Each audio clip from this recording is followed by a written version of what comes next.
Shalom, Bapak Ibu, persekutuan kaum Bapak dan kaum Ibu yang terkasih. Kita bertemu lagi di malam hari ini dalam ibadah persekutuan kaum Bapak dan persekutuan wanita GKI Bethlehem Kuala Kencana, Kamis 30 Juli 2020. Ibadah malam hari ini saya akan pandu dalam liturgi dan yang akan memimpin pelayanan firman Tuhan adalah Bapak Sumurung Manuhuruk. Untuk memulai ibadah kita di malam hari ini, saya jemput Bapak Ibu bangkit berdiri dan kita melakukan nyanyian Mazmur 81 ayatnya yang pertama dan ayatnya yang kedua. Nyanyi bangsaku dan kata-kata seterusnya.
Bapak Ibu, mari kita satu dalam doa. Kita berdoa.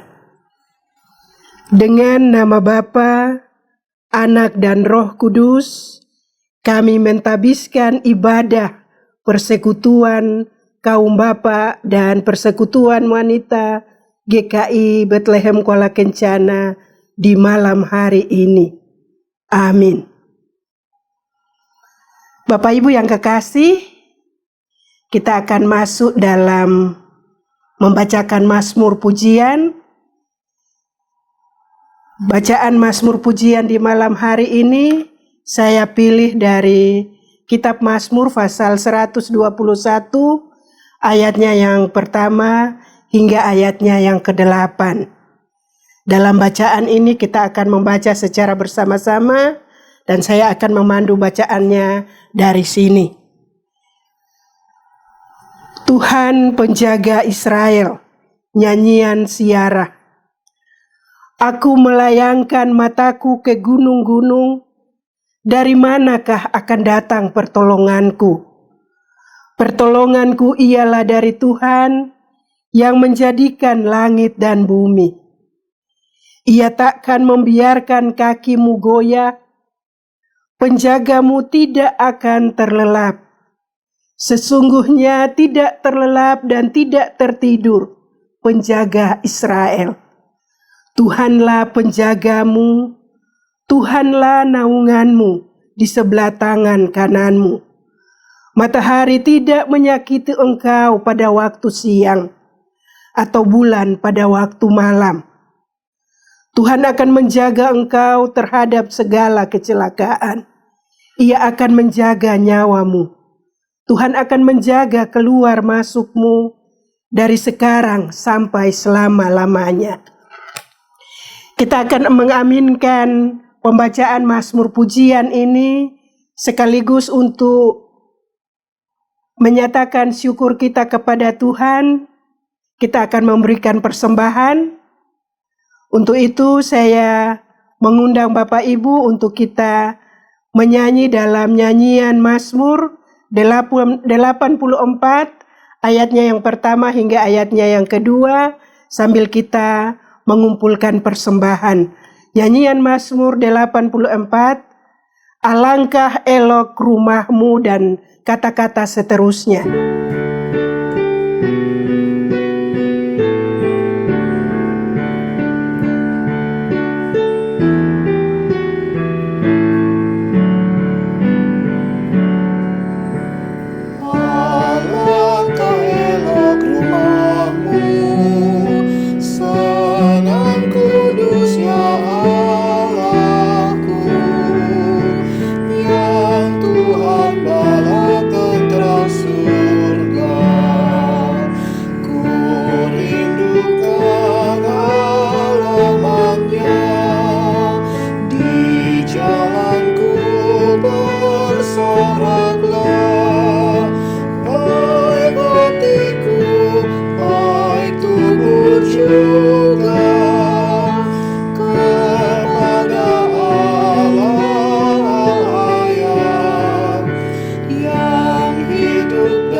Mari kita berdoa untuk mengantarkan persembahan kita. Kita berdoa. Ya Bapa di dalam kerajaan sorga, kami mengucap syukur untuk setiap pemberian, kasih setia dan rahmat yang Tuhan beri bagi kami. Kami mengucap syukur karena Tuhan sudah memberkati kami dalam seluruh hidup kami. Dan ungkapan syukur kami nyatakan dengan memberikan persembahan. Biarlah persembahan yang kami berikan ini dapat berguna untuk pelebaran pekerjaan-Mu dan mendatangkan hormat dan kemuliaan bagi nama Tuhan. Tuhan terus dan tetap memberkati kami, dan biarlah tubuh roh jiwa kami menjadi persembahan yang hidup, yang harum, yang berkenan di hadapan kekudusan-Mu. Di dalam nama Tuhan Yesus kami berdoa. Amin. Untuk menyambut pelayan firman Tuhan, yaitu Bapak Sumurung Manihuruk, saya mengundang Bapak Ibu untuk kita memuji Tuhan dalam nyanyian Mazmur 99 ayatnya yang pertama. Nyanyian Mazmur 99, Tuhan itulah Raja adanya.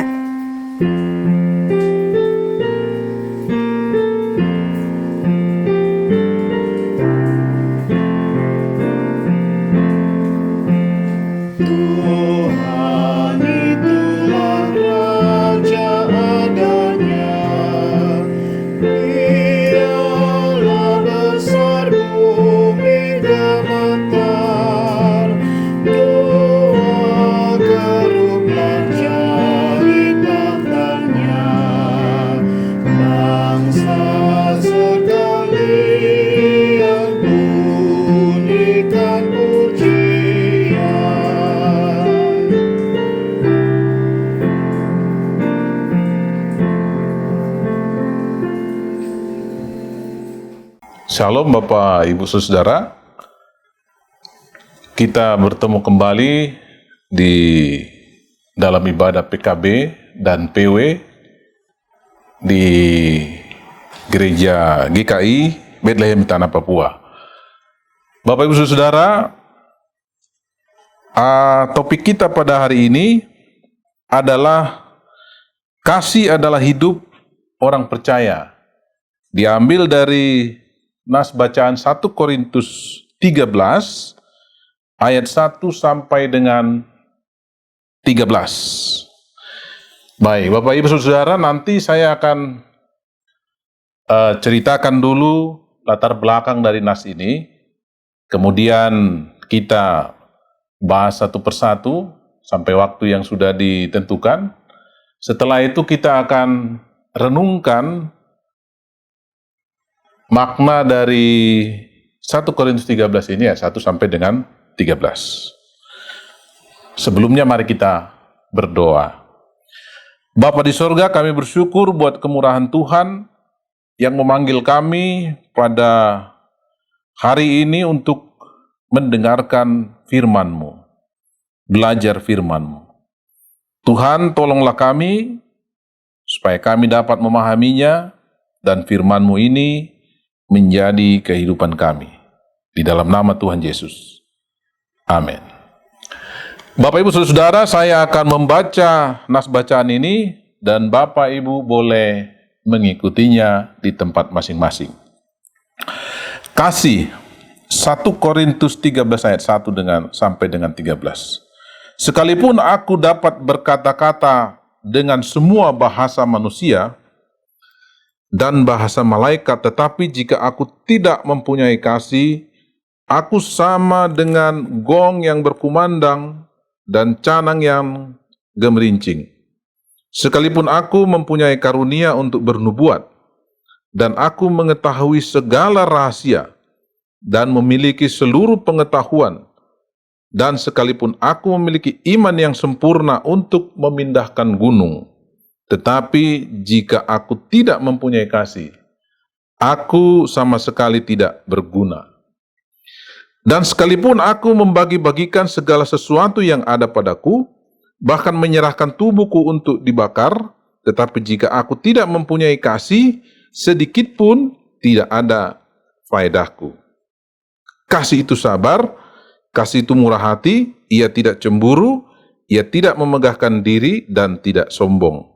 Ia tidak melakukan yang tidak sopan dan tidak mencari keuntungan diri sendiri.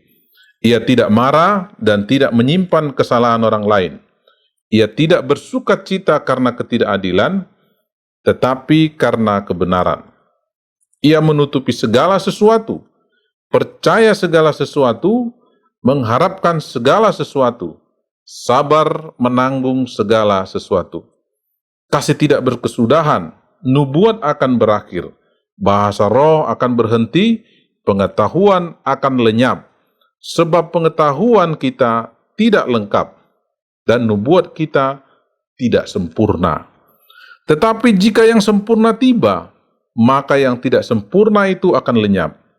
Ketika aku kanak-kanak, aku berkata-kata seperti kanak-kanak, aku merasa seperti kanak-kanak, aku berpikir seperti kanak-kanak. Sekarang sesudah aku menjadi dewasa, aku meninggalkan sifat kanak-kanak itu.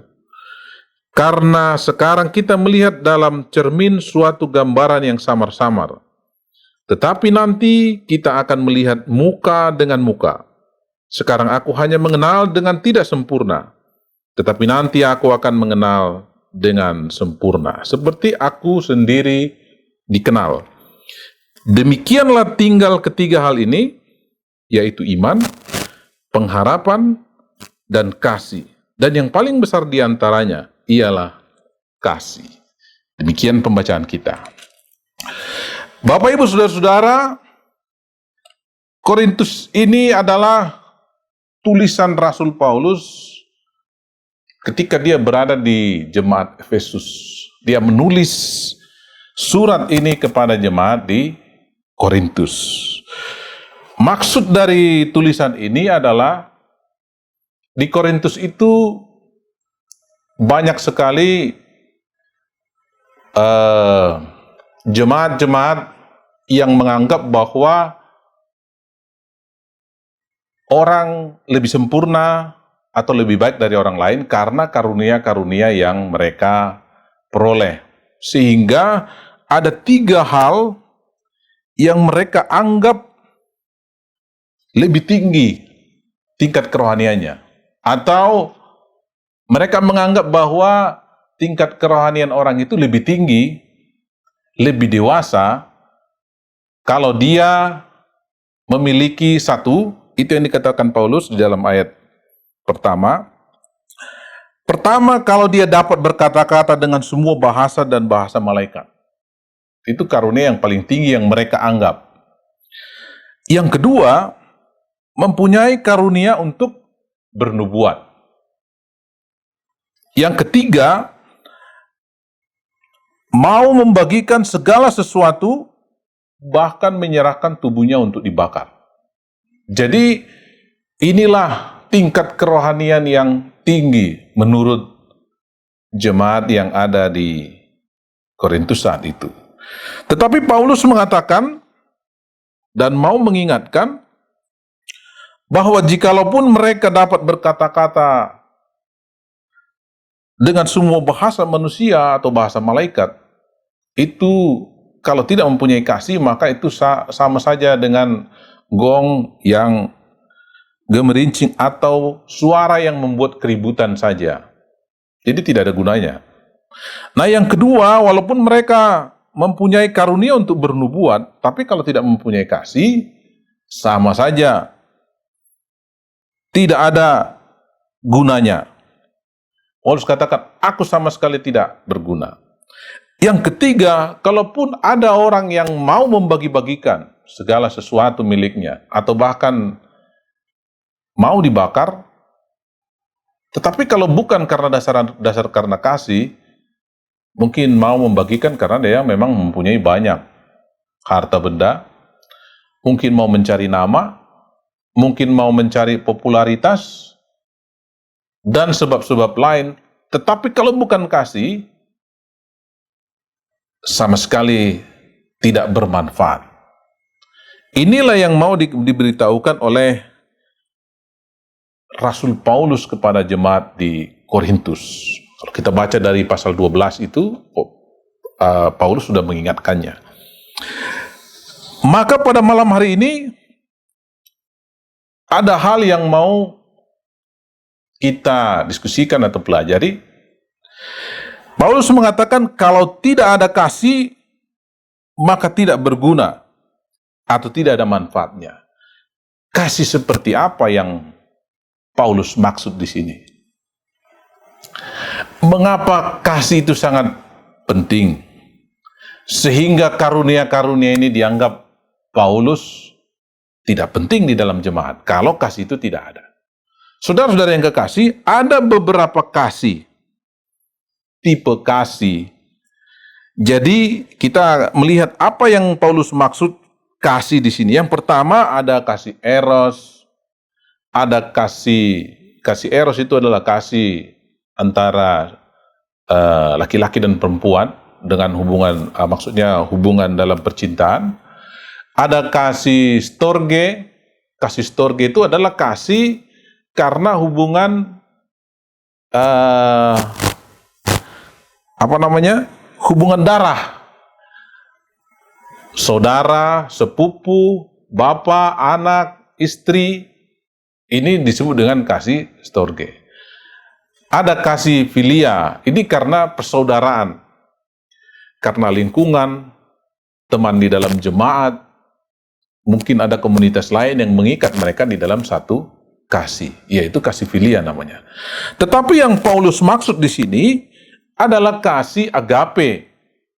Agape, yaitu kasih yang tidak mementingkan diri sendiri. Kasih agape itu kasih yang tanpa batas, tanpa syarat. Dia tidak egois. Itulah kasih Allah, karakter Allah, sifat Allah, itulah kasih agape. Ini yang dimaksud Paulus di dalam 1 Korintus 13 ayat 1 sampai dengan 13. Tanpa kasih agape, maka hal tadi yang dianggap oleh orang-orang Korintus, jemaat Korintus yang lebih tinggi kerohanian, tidak ada gunanya. Tanpa kasih agape, yaitu kasih yang tidak mementingkan diri sendiri, kasih tanpa syarat, kasih tanpa batas, yaitu sifat Allah atau karakter Allah. Itulah kasih agape. Saudara-saudara yang dikasihi Tuhan, di dalam 1 Yohanes 4 ayat 8 dikatakan Allah adalah kasih. Barang siapa mengasihi, ia lahir dari Allah dan dia mengenal Allah.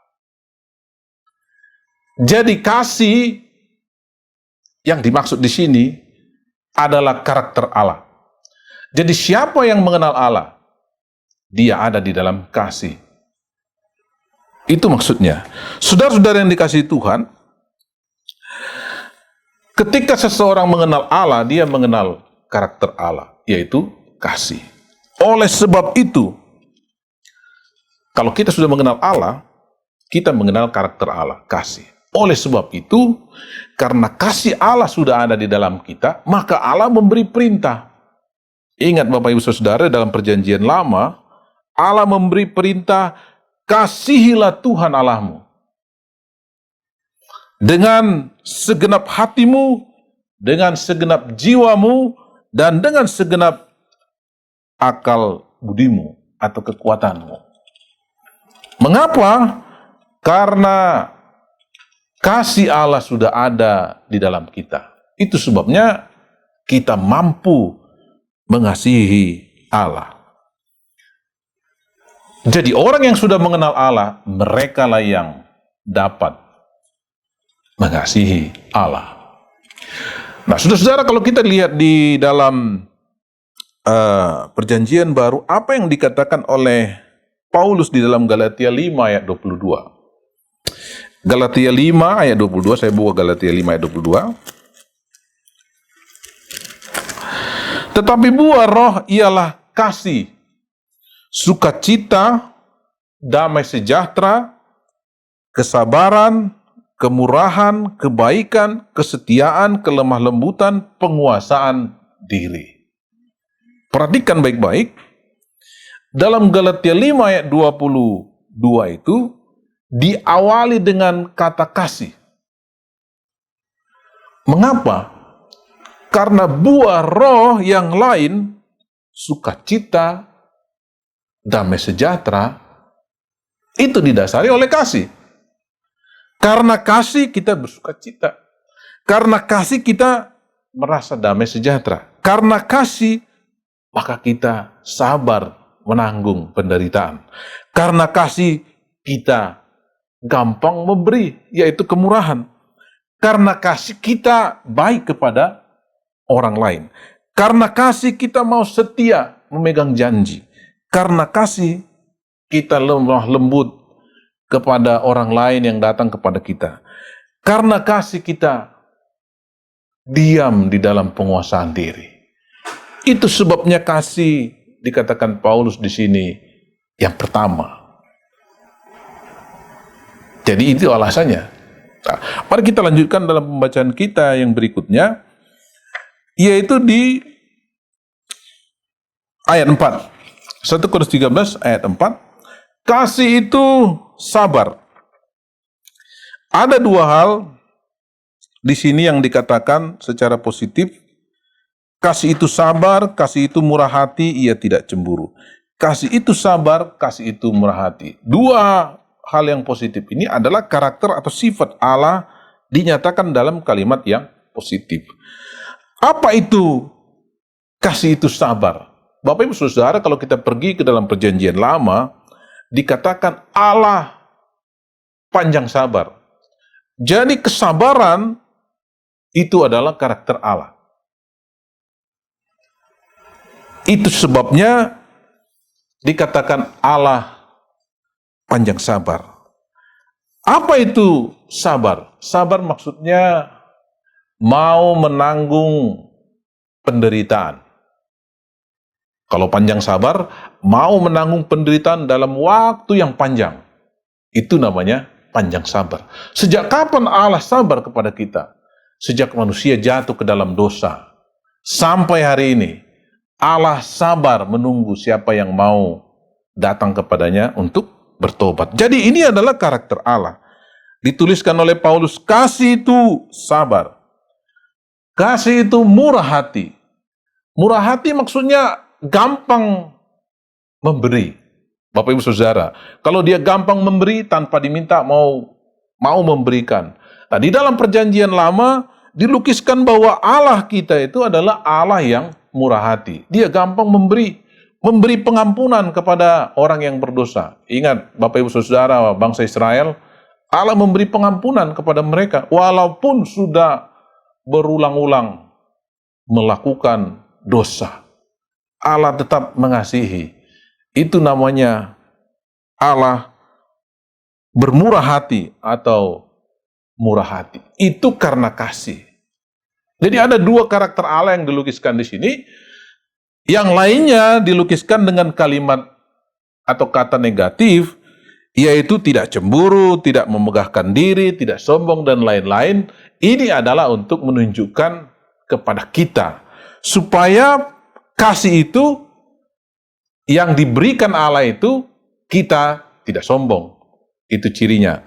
Tidak memegahkan diri, tidak melakukan yang tidak sopan, tidak mencari keuntungan diri sendiri, tidak pemarah, tidak menyimpan kesalahan orang lain, tidak bersuka cita karena ketidakadilan tetapi karena kebenaran, menutupi segala sesuatu, percaya segala sesuatu, mengharapkan segala sesuatu, sabar menanggung segala sesuatu. Itulah yang menjadi ciri kasih. Apabila kita sudah menerima kasih Allah, maka ciri kasihnya itu di dalam hidup kita seperti yang dituliskan oleh Paulus.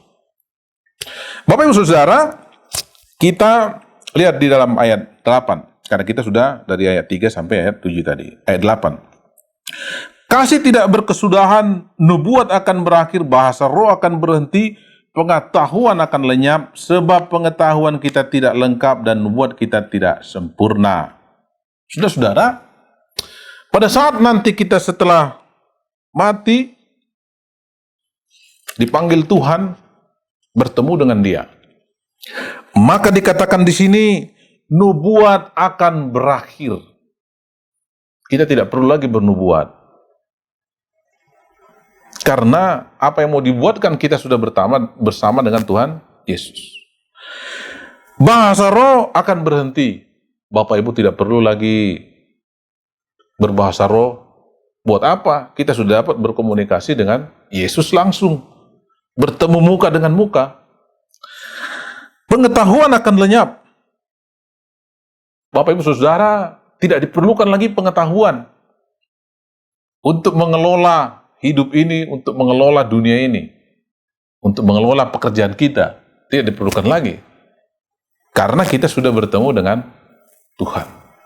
Berarti kalau gitu apa yang tinggal? Yang tinggal yaitu kasih. Mengapa? Karena Tuhan tetap mengasihi kita sebagai anak-anaknya. Dan kita pun mengasihi Dia. Itulah yang tinggal. Itulah sebabnya Paulus mengatakan kasih tidak berkesudahan. Tapi yang lain, karunia-karunia yang lain akan habis dan tidak akan diperpanjang, expire. Nah, mari kita lihat di dalam ayat berikutnya.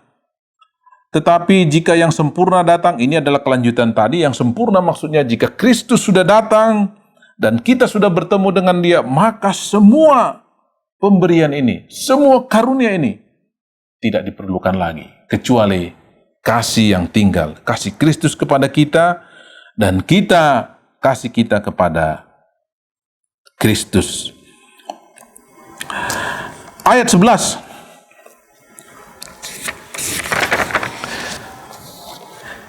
Ketika aku kanak-kanak.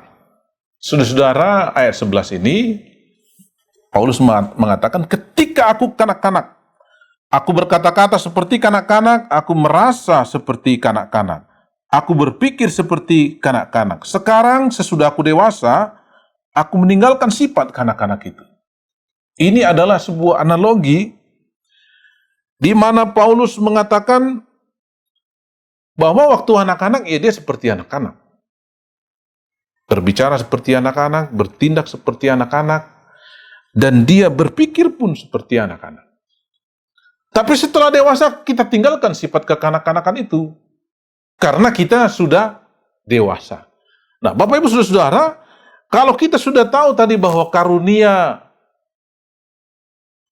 tadi akan berhenti.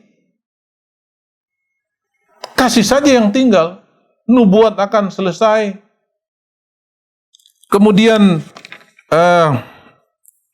bahasa roh akan berhenti, pengetahuan akan lenyap. Jadi kalau kita sudah mengerti atau memahami ini, saudara-saudara, tinggalkan itu. Jangan kejar itu sebagai sebuah tingkat kerohanian yang dewasa atau rohani. Bukan. Jadi Bapak Ibu Saudara pahami bahwa setelah mengetahui ini, tinggalkan pemikiran seperti itu. Jangan menyangka atau mengira bahwa bahasa roh, orang ini dapat berbahasa roh, oh berarti dia sangat rohani. Orang ini dapat bernubuat, wah dia hebat sekali. Orang ini dapat mempunyai pengetahuan yang tinggi. Dia dapat menjelaskan Alkitab, dia dapat menafsirkan, dia dapat menceritakan dengan baik. Tetapi tanpa kasih, semuanya akan berhenti.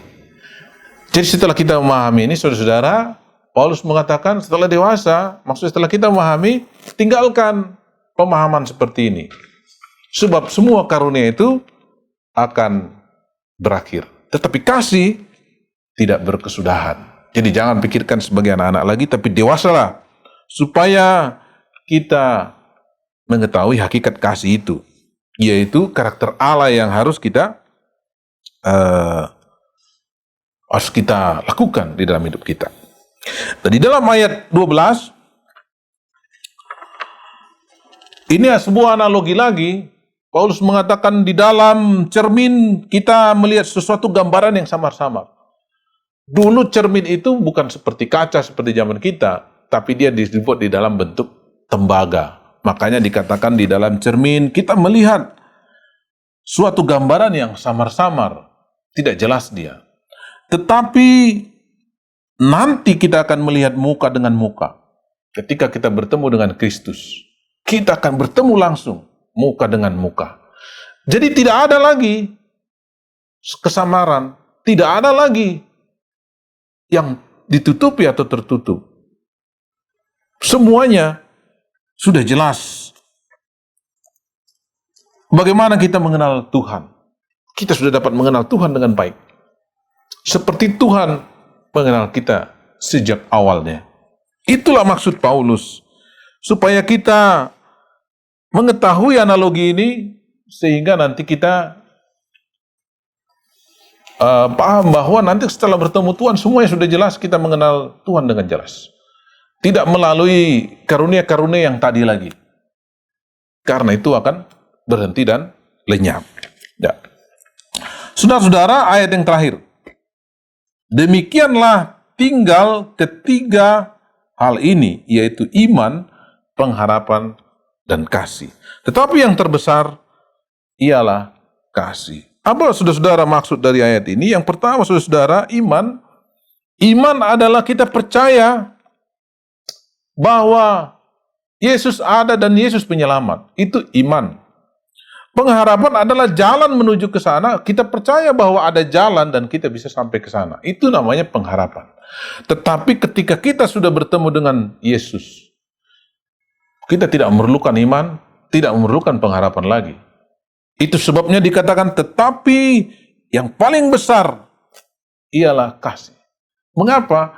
Karena setelah bertemu Yesus, dua bagian ini tidak lagi kita pakai atau tidak ada lagi. Tetapi kasih tetap ada. Tuhan tetap mengasihi kita ketika kita bersama dengan Dia. Kita pun tetap mengasihi Tuhan, mengasihi Yesus ketika kita bertemu muka dengan Dia.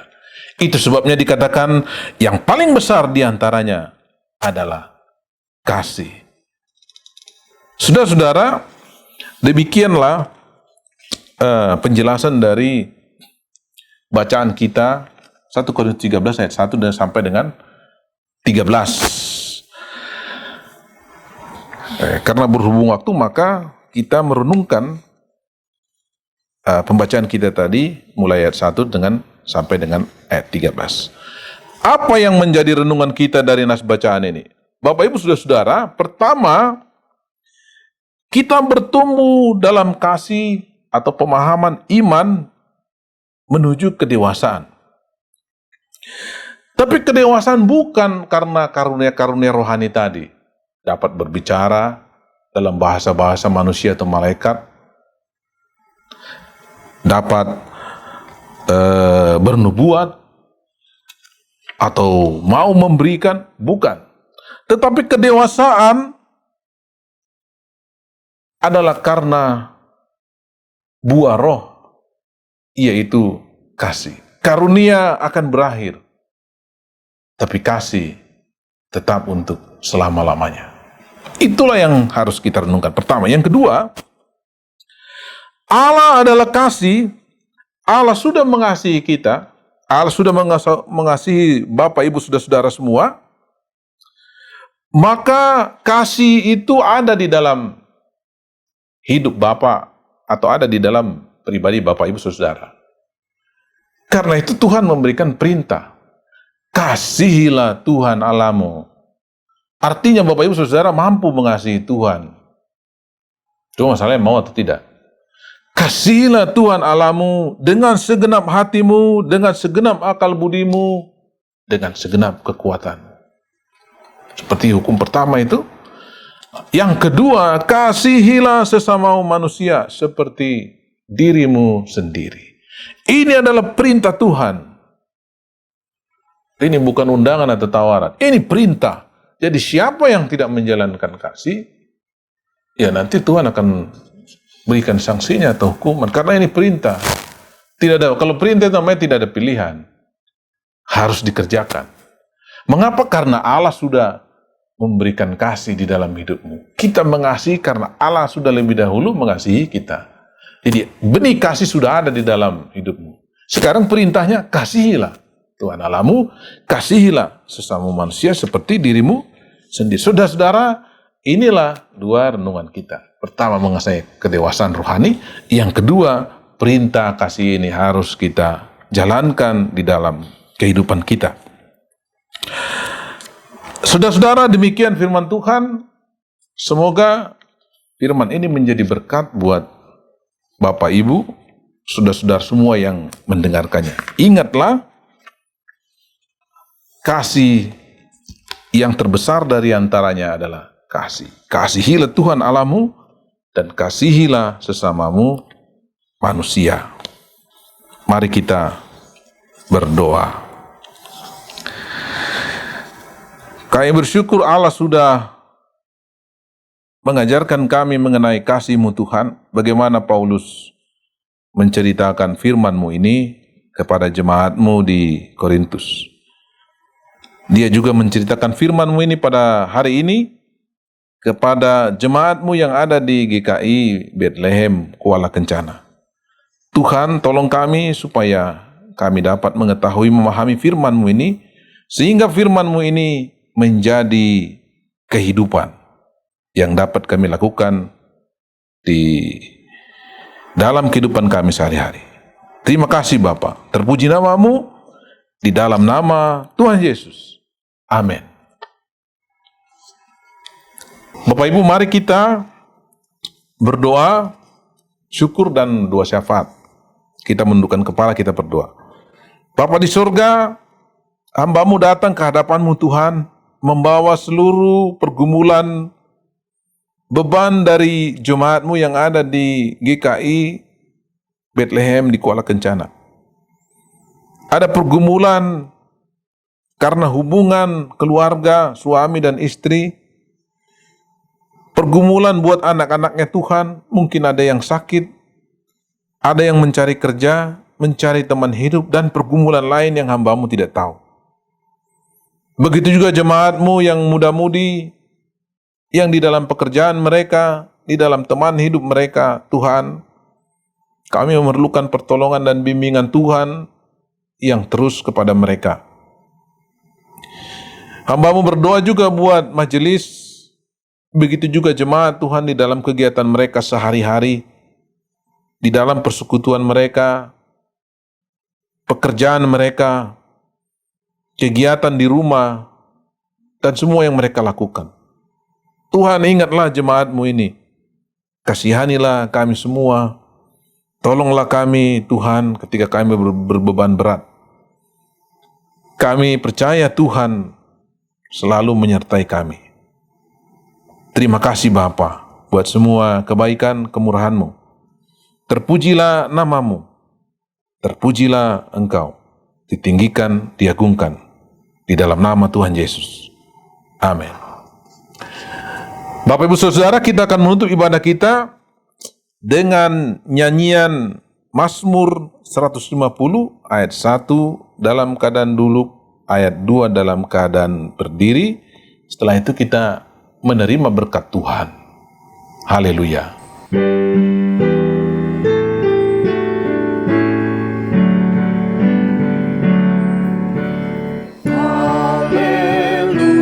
Puji Allah.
merdunya.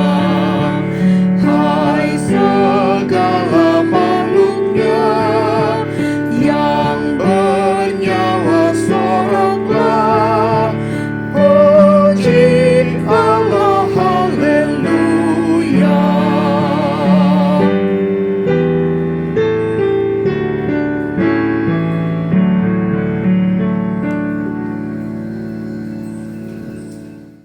Bapak Ibu saudara-saudara, ingatlah firman Tuhan yang sudah saudara Bapak Ibu semua dengar. Yang pertama tadi adalah kasih tidak berkesudahan. Yang kedua, ingatlah perintah Tuhan. Kasih itu adalah perintah. Kasihilah Tuhan Allahmu dengan segenap hatimu, dengan segenap kekuatanmu, dan dengan segenap akal budimu. Yang kedua, kasihilah sesamamu manusia seperti dirimu sendiri. Lakukanlah firman Tuhan ini dan terimalah berkat Tuhan.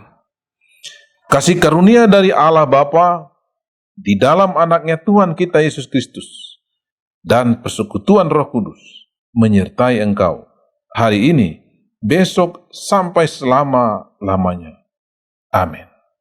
Ibadah kita telah selesai. Tuhan Yesus memberkati Bapak dan Ibu. Shalom.